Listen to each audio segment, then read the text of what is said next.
Hello everyone, my name is dbones and welcome to my lab. Today I would like to look into Kubernetes operators with .NET. I know there's loads of videos out there on how to use it with Go, but today we're going to have a look at C# and how easy it is to create a Kubernetes operator. To do this, we're going to utilize a tool called KubeOps. It's an open source framework which you can find at this website here. I'll copy and paste this and make sure it's in the description. And before we jump into any code, what we also have to probably do is just have a step back and say what my configuration looks like in order for me to develop. Here's a quick overview diagram. I'll just jump through a few things here. So we have a cluster. We're running on K3s. It doesn't matter if you run K3s, Minikube, or any other Kubernetes distribution.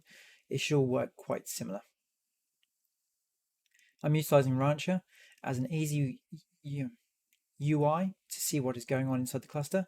It is not mandatory. It just helps me show things and actually navigate and manage the cluster. These objects here are what we'll be creating. So we're going to create a CRD, and with the CRD we can then go create basically some resources, and then using our operator that we're going to create in .NET, we're going to make sure that when this resource here is created, we can then operate against this and create other resources inside the cluster, and in the future possibly outside the cluster. And on the development machine we have .NET. We're going to create this .NET solution here, as we mentioned before, this KubeOps example. And we have a YAML config that has been all configured, ready to connect to this cluster. Before we jump into the IDE and everything, let's have a quick look at what this CRD, what we're actually trying to build. So I think I've got that prepped over here somewhere. Here we go. So this is what I'd like the end result to look like. I want to be able to say, given this API version, so example.local/v1, I want to have an organization, which I want to give it a name of dbones and put it into this namespace, but I want to go ahead and configure it in such a way. So we want to have retain for an archive repository. This is just an example, and what we're going to do is we're going to take these two values and put them into a config map. We're going to make it so we can create this and also delete this. Okay. One of the goals here also is to show what the debug experience looks like. Let's jump into the IDE and make sure that's set up correctly. So to do that, what we can do is we just jump over to the IDE, and you can see I've got myself a solution, which we'll talk about in a second, but also a terminal. So one thing I'd like to do is just do kubectl, and then let's say get nodes. Let's make sure we're connected to the actual cluster. And you can see here we have our local cluster. It's only got one node. It's really simple, really small, but it allows us to test everything we want to do all locally, and that makes it very quick for me to develop. Okay, so what we'll do there is on the top left hand side we have like these little bullet points, and the quick intro one is done, so we'll tick that one off. All right, let's jump into some code. What we have here inside this IDE, and you can use any IDE you want. The main thing is just .NET, so you can use VS Code or you can use Visual Studio. The way it works is very similar. What we have then is we have ourselves a brand new solution. We use the .NET New with the Web API template. We've deleted the weather forecast controller and service. We've kept the controllers and we've kept the entities. We've created an entities folder. And other than that, that's where we're at. So what do we have to do to get a Kubernetes operator up and running in .NET? First things first, we'll have to get reference of the actual Kubernetes operator, so the KubeOps NuGet file. So if we jump into here, we do KubeOps, KubeOps, grab this, and we'll install it to our solution. And that's installed. Perfect, just down there, nice and simple. Next thing is we'll take this program template, and for now I'm not too interested with what's in there just for this moment. We don't need this We may need it later on, depending on what we need to do, but for this example, I am going to comment out this, and I'm just going to say set up the app pipeline because of I want to. So the first things first, we need to tell we have to tell the IC container, so the .NET IC container, how to construct the objects. So we need to register them. So we just then go ahead and follow the pattern that we have here. So builder.services. And I believe it's add Kubernetes operator. There you go. It's in my IntelliSense. Let's add that. I want to use the defaults for now. Just keep it simple. I believe you can do quite a fair bit of overriding, but at the moment, we'll just do the defaults. And if you want to read more about that, there is plenty of documentation. And then once it's been registered, we need then to configure it. So we can do app, and then I think it's use Kubernetes operator. Perfect. So that's that part done.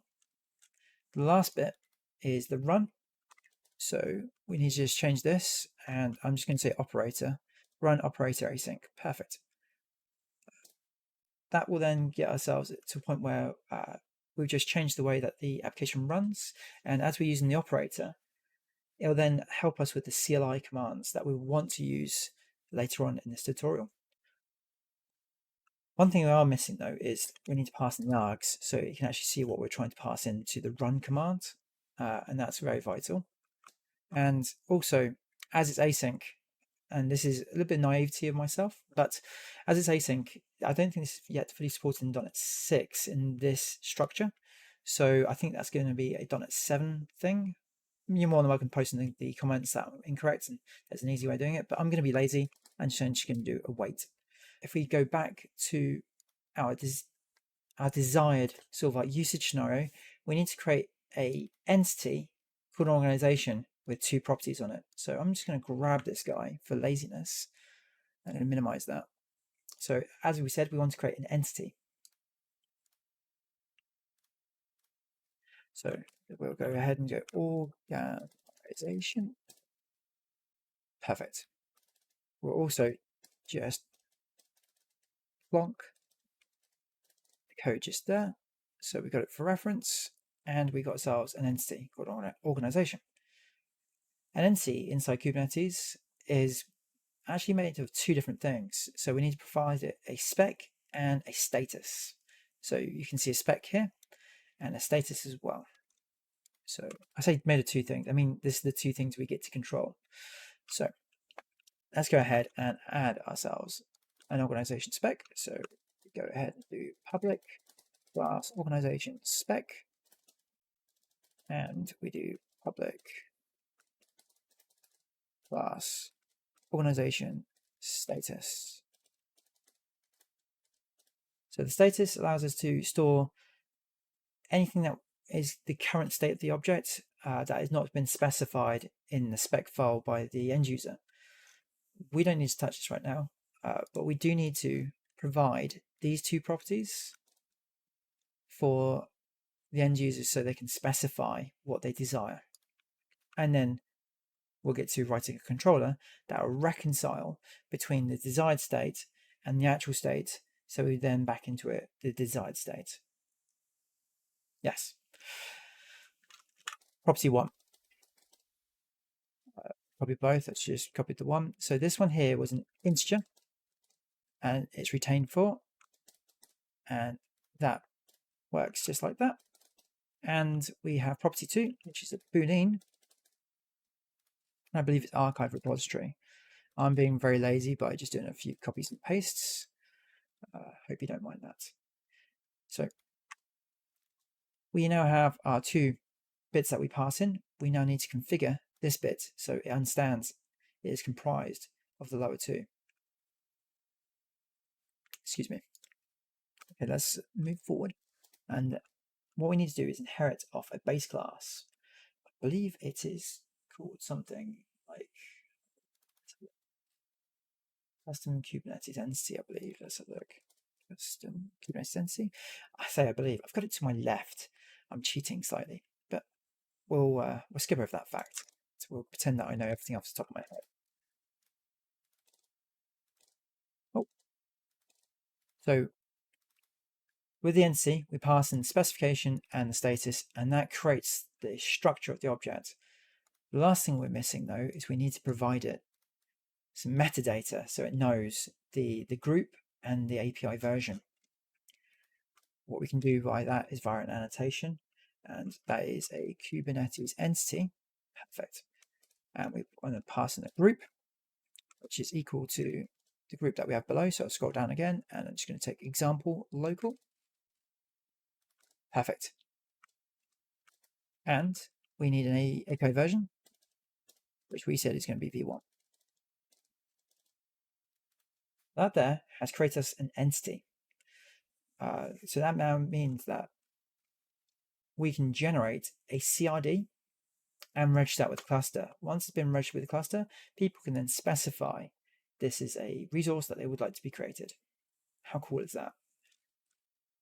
But even though we have an entity, nothing will happen because we need a controller to act upon the entity and modify the state of the correct things. So it might create things to destroy things, and it might be things inside the cluster, it might be things outside of the cluster.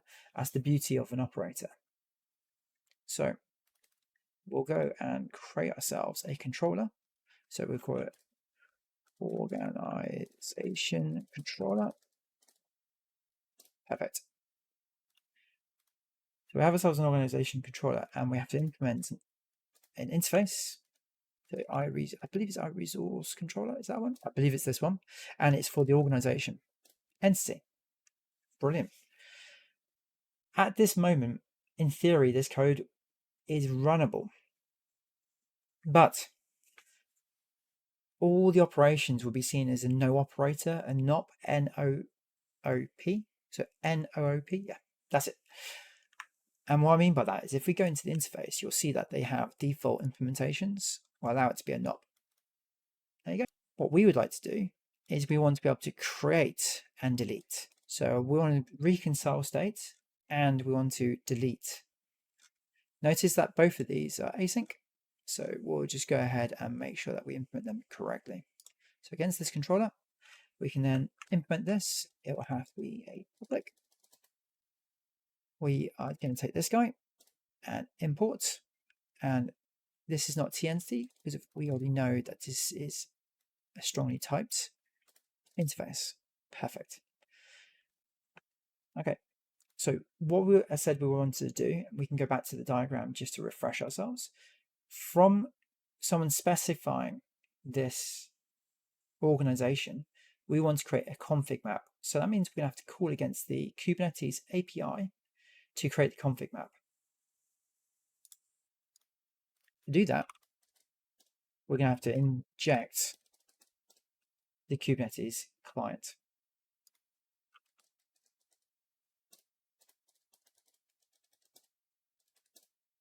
There we go. That's nice and simple.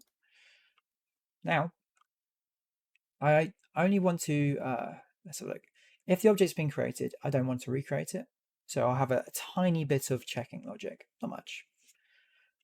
What we'll do is, if we go back to the design, whatever we create here, the config map is going to be in the same namespace as the resource the person has created.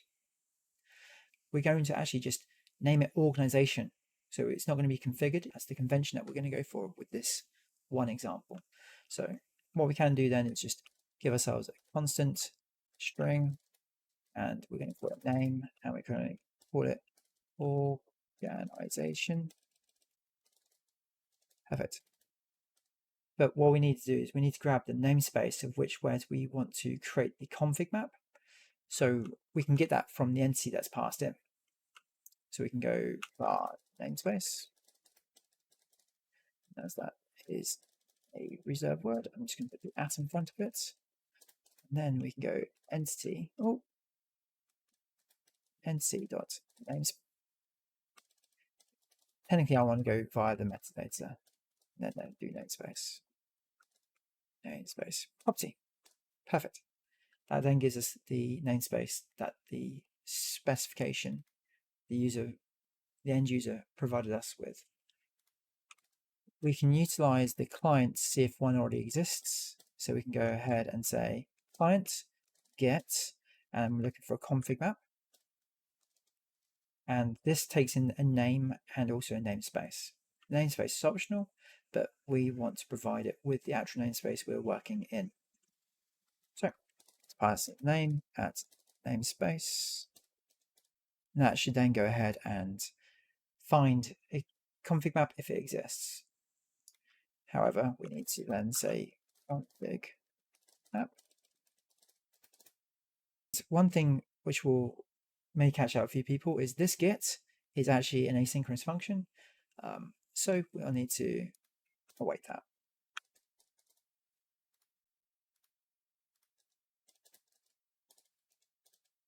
Perfect. But if we go ahead and say if the config map is not empty, oh, it's not null, we're going to go and create one. So let's go ahead and create ourselves a config map and populate it with some information.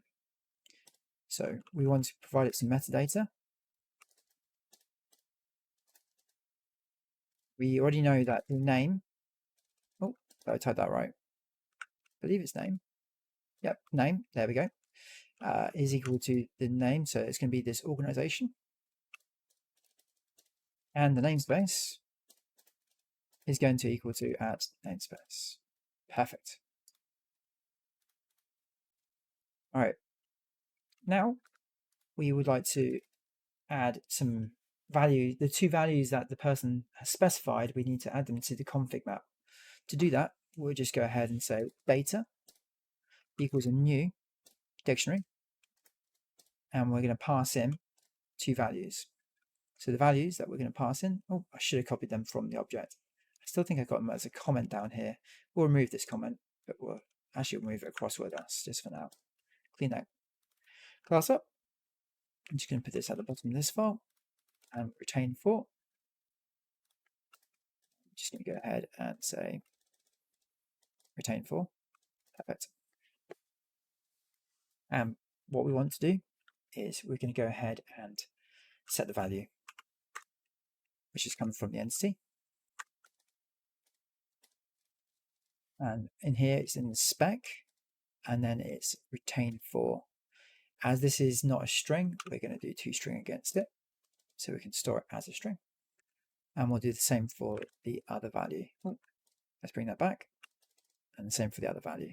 So the other value was archive repository, and we're just going to give it a lowercase a. At this point here, we have created a config map in memory. What we need to do is save this config map against Kubernetes. So this is create. So create resource and config map. Perfect. This is also a async method, so let's do a wait. There we go. So we have ourselves, if the config map was created, then we'll, if the config map hasn't been created, we'll create a new one. What we can also do is say, what happens if it already did exist? Shall we just update it? Okay, let's quickly just write some naughty code for that one. So we'll go ahead and add that now. So we'll take the config map, because it'll be one that already existed. First things first, actually, which return null. So once we've created it, we return out. There's no need to update it once we've created it with the exact same values. So it's either create or update. And then we're going to go to the data. And you're more than welcome to not use magic strings like I'm using right now. But I'm just going to grab these values. It's just saying that it is null, possible null reference. So, oh, that's the wrong way around. That's right. Perfect.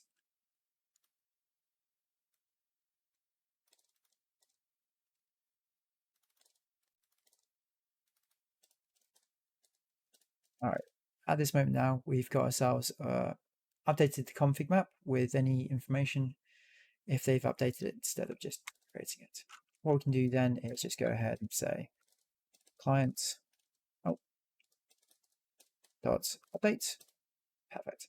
And we just need to go and add the config map there and await. And the way that this library works is you return null just to say that you're not going to like try and requeue the event that you just got passed in, because you can go ahead and requeue the same event and take more control about the requeuing, but please read the documentation for more information about that part. The other part then is we want to go ahead and delete. So one thing you might want to do is you might want to do more about the status modified and how that works. However, we're just doing some really easy, simple solution here, and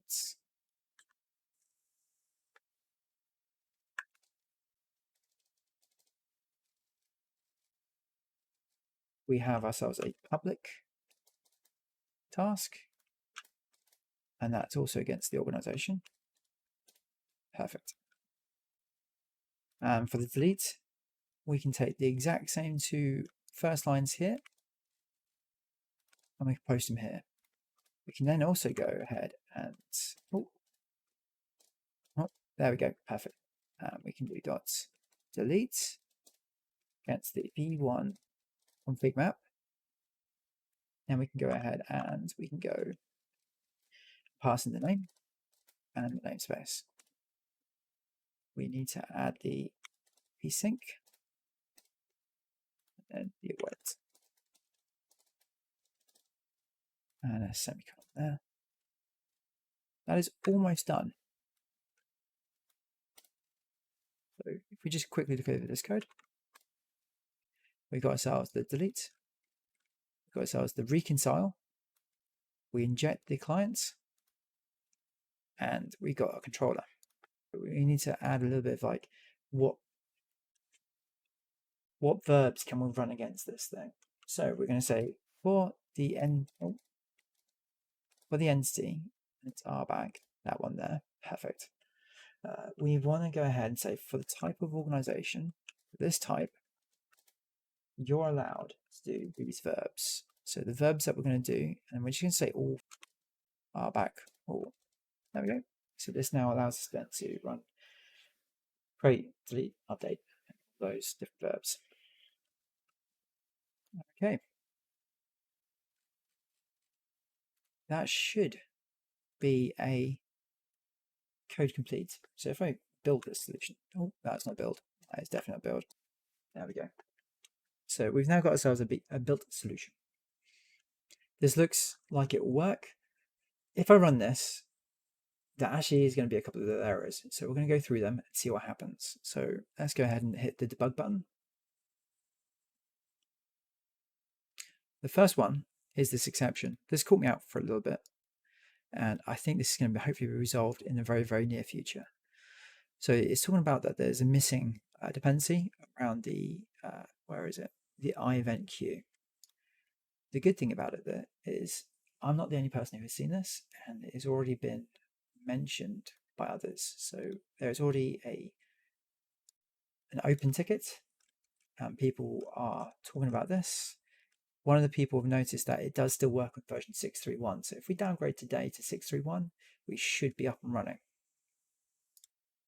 So we'll do that now. So KubeOps 6.3.1, and we'll downgrade.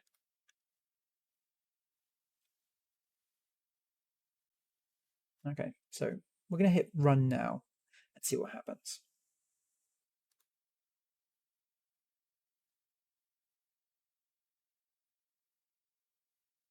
So Kubernetes so the Kubernetes operator, it's connecting to the cluster and it's saying, hey, look, the thing I'm trying to listen to doesn't actually exist. Can you please help me? You haven't even registered this CRD with the cluster. Well, the good thing is, the person who created the open source library has got us covered. If we go to the command line, terminal, we've got a few CLI options. So if we do .run, so I'm just going to do .NET Run version. This will then show you, oh, I've got to be in the right project folder first. So if I go ahead and go into the actual folder, then we rerun that command. It will show you the version of the cluster that we're connected to, and that should be the same one as what we did the kubectl command before. So it will give us the information of the major and the minor, but it's definitely the cluster. I'll move my head across. There you go. Cool. Now, what we want to do is we need to tell about the CRD. But before I do that, I just want to show you what it looks like a little bit before and a little bit after, and where to look in Rancher to find this. So we have Rancher already logged in, and I'm in the right place already, but this is the cluster that I'm connected to.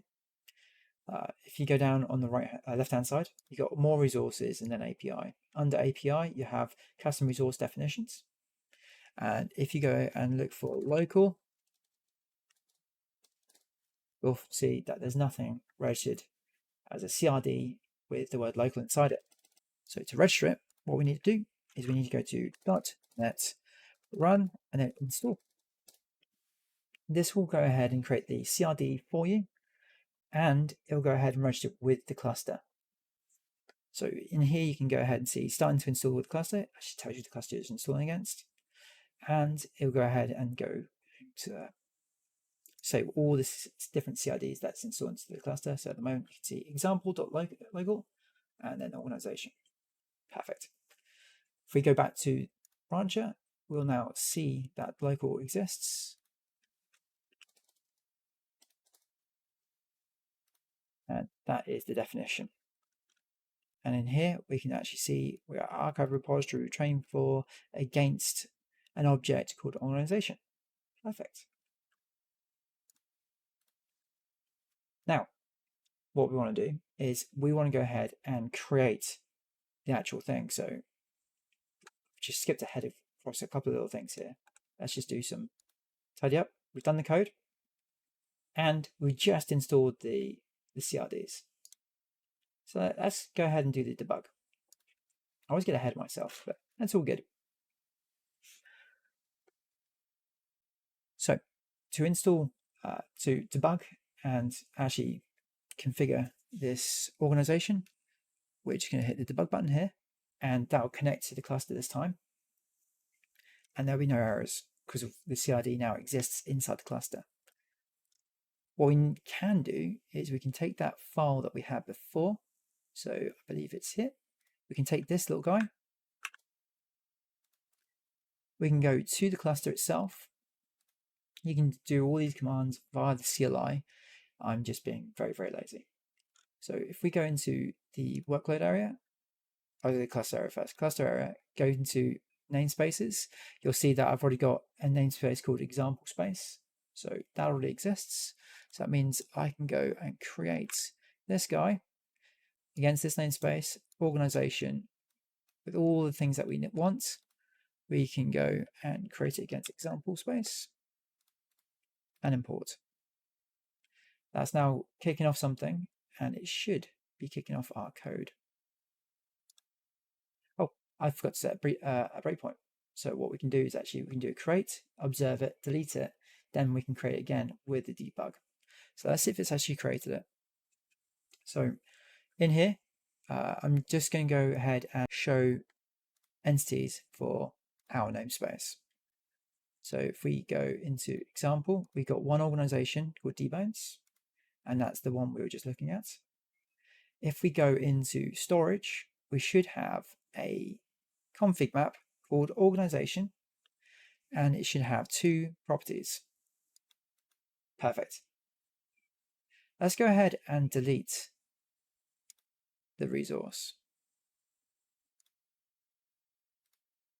So nice and simple. We want to delete this one resource. Let's go delete that. That should now gone there. And we'll go over to the storage and the config maps. And that is now disappeared. So our operator is operating exactly how we want to do it, but how do we debug? Well, it's actually really, really simple. It's no different to what you may do normally. We can just go to the controller, the line of code that we want to debug. We select a line that we want to debug on because we're running in debug mode. And then we'll just go ahead and redeploy that change. So we'll go ahead and import against example space. We're going to create this one again. And to make sure it's a new one, I'm going to say 310, just so we can confirm it's correct. So at this moment, it's saying it's added the resource, but our code is now intercepted this. We're now in debug mode and we can see exactly what's going on. So as we go over this, you can see that the namespace property, we can grab that. If we come in over to creation of the config map, so there was no config map, we're now going to create one. This config map got the entity spec set to 310.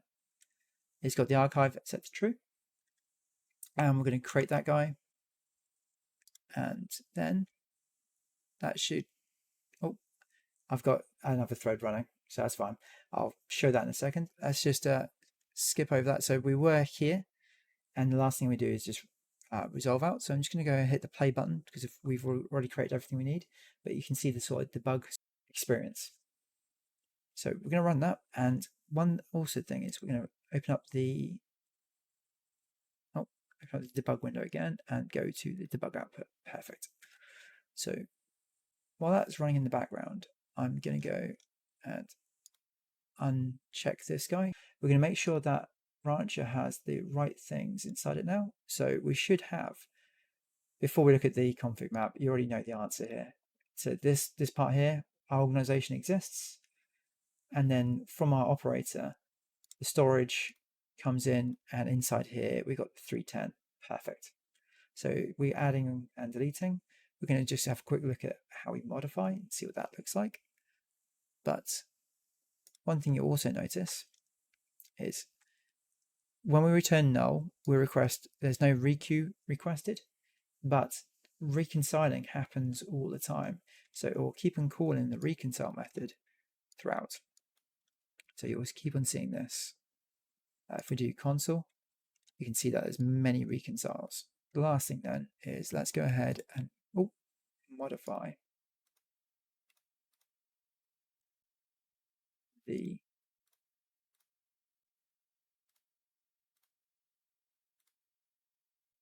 spec. So I'm going to change this to 315. That's been saved. And hopefully now this comes along and this is at 315. Perfect. This concludes the demonstration I wanted to do at this moment. Let's do a quick recap of what we accomplished. We've created a .NET Kubernetes operator which could enact upon a single entity of organization and create a config map. In theory, we could create other things, anything we can imagine. We used an open source library called KubeOps. I highly recommend you give that a whirl, have a look at it and see if it works for yourselves. And if you're interested in operators, another website that comes to mind is theoperatorhub.io. There is a complete catalog of all these other people and companies creating operators to change their infrastructure, set up accounts, do different things. It's spectacular to have a look over these and draw inspiration or even make use of. Thank you again so much for watching the video. Feel free to leave a thumbs up if you enjoyed, and I'll catch you in the next video. Thank you. Bye.